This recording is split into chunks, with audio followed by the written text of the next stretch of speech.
हारून रशीद नामक एक बहुत बड़े बादशाह गुजर गए जिनकी हुकूमत कई देशों पर थी। वो जब अपने महल से बाहर लटार के लिए निकलते तो उनके साथ हजारों का लश्कर निकलता और उनकी सल्तनत और ताकत के सामने कई राजाओं ने घुटने टेक दिए। लेकिन इस इतनी बड़ी सल्तनत के राजा का खुद का बेटा एक अल्लाह के ऐसे वली थे जिन्होंने अपने दीन के लिए और अल्लाह की इबादत के लिए अपने बाप की सल्तनत को ठोकर मार दी और एक अल्लाह की इबादत के लिए दूर चले गए और अपनी ज़िंदगी अल्लाह के नाम कर दी। आज हम उन इतने बड़े अल्लाह के वली की बात करेंगे, तो बिना देरी किए इस वीडियो को शुरू करते हैं।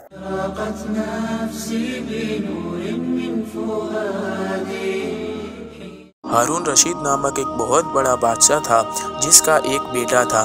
उसकी उम्र तकरीबन 16 साल की थी। वह बड़े बड़े बुजुर्गों की मजलिसों में अक्सर बैठा करता था और दिन का ज्यादातर हिस्सा कब्रिस्तान में गुजारा करता था और अल्लाह की याद में रोया करता था। एक दिन वह अपने बाप की मजलिस में आया तो वहाँ सब जमा थे। उस लड़के ने बदन पर एक मामूली सा कपड़ा और सर पर लुंगी पहन रखी थी। ये देखकर वहाँ बैठे लोग आपस में बातें करने लगे कि इस पागल बच्चे ने अमीरुल मोमिनीन को दूसरी राजाओं के नज़र में भी जलील कर रखा है। तो अमीरुल मोमिनीन ने यह बात सुनकर उससे कहा कि ये तूने क्या कर दिया? तेरे इस हरकतों की वजह से मुझे लोगों के सामने जलील और रुसवा होना पड़ता है। यह सुनकर उसने अपने बाप से कुछ नहीं कहा, लेकिन वहाँ पर एक परिंदा बैठा था। उसको कहा कि तुझे उस जात का वास्ता जिसने तुझे पैदा किया है, तू मेरे हाथ पर आके बैठ जा। वो परिंदा वहाँ से उठकर हाथ पर आकर बैठ गया। फिर कहा कि वापस चला जा। वो परिंदा वापस चला गया। फिर अपने बाप से कहा कि मुझे आप इस दुनिया से मोहब्बत करते हो, उस दुनिया ने मुझे रुसवा कर रखा है। मैंने यह इरादा किया है कि आपसे जुदाई इख्तियार कर लो। यह कहकर वहाँ से निकल गया। जाते वक्त उसको उसकी माँ ने बहुत कीमती अंगूठी दी कि कोई हाजत के वक्त उसको बेचकर वो गुजारा कर सके। वहाँ से निकलकर बसरा में जाकर रहने लगा और वहाँ जाकर मजदूरों में काम करने लगा। हफ्ते में एक दिन काम करता और बाकी के दिनों में उस पैसों को खर्च करता और अल्लाह की इबादत करता। एक दिरहम और एक वानिक यानी दिरहम का छठा हिस्सा इतनी मजदूरी लेता। अबू आमिर बसरी रहमतुल्लाह अलैह फरमाते हैं कि मेरी एक दीवार गिर गई थी जिसकी तामीर के लिए किसी मजदूर की तलाश में कर रहा था। तब मुझे किसी ने बताया कि यह लड़का भी मजदूरी करता है। जब मैंने उसको देखा तो निहायत खूबसूरत लड़का जो कुरान शरीफ हाथ में लेकर पढ़ रहा है। मैंने उससे कहा कि बेटा मजदूरी करोगे? तो वो कहने लगा कि हाँ, क्यों नहीं, बोलो क्या करना है। मैंने कहा कि तामीर का काम करना है। वो राजी हो गया और 2 शर्तें रखी कि मजदूरी में एक दिरहम और एक वानिक लूँगा और नमाज के वक्त में नमाज के लिए चला जाऊँगा। मैंने दोनों ही शर्तें मंजूर कर ली और उसको काम सौंप दिया। जब मैं मगरिब के वक्त आया और देखा तो उस अकेले लड़के ने 10 आदमियों के बराबर काम किया था। तो मैंने उसको मजदूरी में 2 दिरहम दिए, लेकिन उसने अपनी शर्त के मुताबिक 1 दिरहम और 1 वानिक लिया और चल दिया।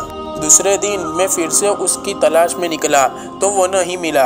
मैंने लोगों से पूछा तो किसी ने बताया कि वह हफ्ते में एक ही दिन काम करता है, लेकिन मुझे उसके काम को देखकर इतनी हैरत हुई कि मैंने 1 हफ्ता तामीर का काम रोक दिया और दूसरी बार उसी दिन उसको ढूंढने निकल गया। वह फिर उसी जगह कुरान पढ़ता हुआ मिला। मैंने फिर से उसको पूछा, उसने वही जवाब दिया और वही 2 शर्तें रखी। मैंने फिर से शर्तें मानकर उसको काम सौंप दिया, लेकिन मैं उसके काम को देखना चाहता था कि उसने कैसे 10 अकेले आदमियों का काम किया था। इसलिए मैं एक जगह छुपकर उसको देखने लगा। तब मैंने देखा कि वह लड़का हाथ में गारा लेकर मार रहा है और पत्थर अपने आप जुड़ रहे हैं। मुझे यकीन हो गया कि यह कोई अल्लाह का वली है। शाम को मैंने उसको 3 दिरहम दिए। तब उसने फिर से अपने शर्त के मुताबिक 1 दिरहम और 1 वानिक लेकर चल दिया। मैंने 1 हफ्ता फिर से इंतज़ार किया। फिर उसी दिन अगली बार उसको खोजने निकल गया, लेकिन वह नहीं मिला। मैंने लोगों से पूछताछ की, तब किसी ने बताया कि वह 3 दिन से बीमार है और फलाना वीरान जंगल में पड़ा है। मैं एक शख्स की मदद से वहां पर पहुंचा, तब वह बेहोश पड़ा था। मैंने सलाम किया, उसने जवाब न दिया। मैंने फिर से सलाम किया तो उसने आँख खोली और सलाम का जवाब दिया। तब उसने अपना सर एक ईंट के टुकड़े पर रखा था। मैंने उसका सर उस ईंट के टुकड़े से हटाकर अपने गोद में ले लिया। तब उसने अपना सर फिर से मेरी गोद से उठाकर चंद शेर पढ़े, जिसका तर्जुमा यह है। ए मेरे दोस्त, दुनिया की नेमतों से धोखे में न पड़। उम्र खत्म होती जा रही है और ये नेमतें सब खत्म हो जाएगी। जब तू कोई जनाजा लेकर कब्रिस्तान में जाए तो यह सोचता रहे कि तेरा भी एक दिन जनाजा निकलेगा। फिर उसके बाद उस लड़के ने मुझसे कहा कि ए अबू आमिर, जब मेरी रूह निकल जाए तो मुझे नहला कर इसी कपड़ों में कफन दे देना। तब मैंने कहा कि मैं तुम्हारे लिए नया कपड़ा ले आऊँगा।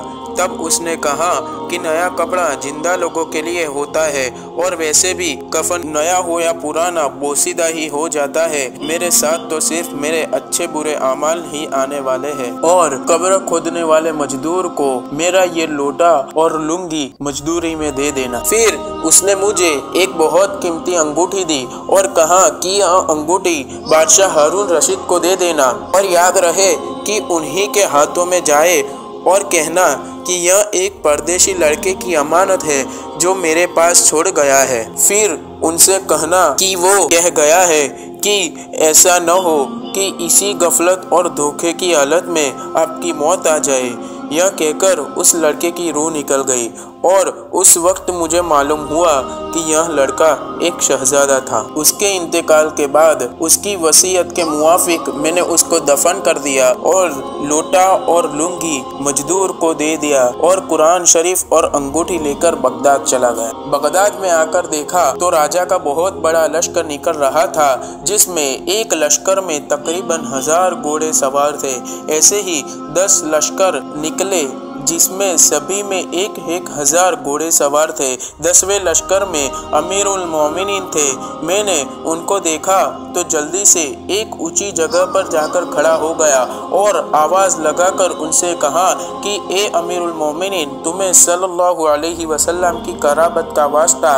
यह सुनकर उन्होंने मेरी तरफ तवक्कुफ फरमाया तो मैं तुरंत ही उनके नज़दीक पहुंच गया और कुरान शरीफ और अंगूठी देते हुए कहा कि यह एक परदेशी लड़के की मेरे पास अमानत है जो मुझे आप तक पहुंचाने के लिए कह गया है। बादशाह ने उन दोनों चीज़ों को लेकर पहचान लिया और वह समझ गए कि क्या मामला हुआ है। उन्होंने सर झुकाया और इस गम में रोने लगे। उनकी आंखों से आंसू निकल रहे थे। फिर उन्होंने अपने दरबान से कहा कि इस आदमी को अपने साथ रखो, जब मैं वापसी पर आऊँ तो इसे लेते आना। जब वो वापसी पर घर को लौटे तब महल के सारे पर्दे गिरवा दिए और दरबान को मुझे लाने को भेजा। दरबान मेरे पास आया और बोला कि अमीरुल मोमिनीन ने बुलाया है और इस बात का ख्याल रखना कि अमीर पर सदमा बहुत है, इसलिए तुम अगर 10 बात करना चाहो तो 5 ही करना। ऐसा कहकर मुझे अमीर के पास ले गए। वह बिल्कुल तन्हा बैठे थे। मुझसे फरमाया कि मेरे करीब आकर बैठ जाओ, तो मैं उनके करीब चला गया। फिर मुझे कहा कि तुम मेरे बेटे को जानते थे? मैंने कहा कि हाँ जानता था।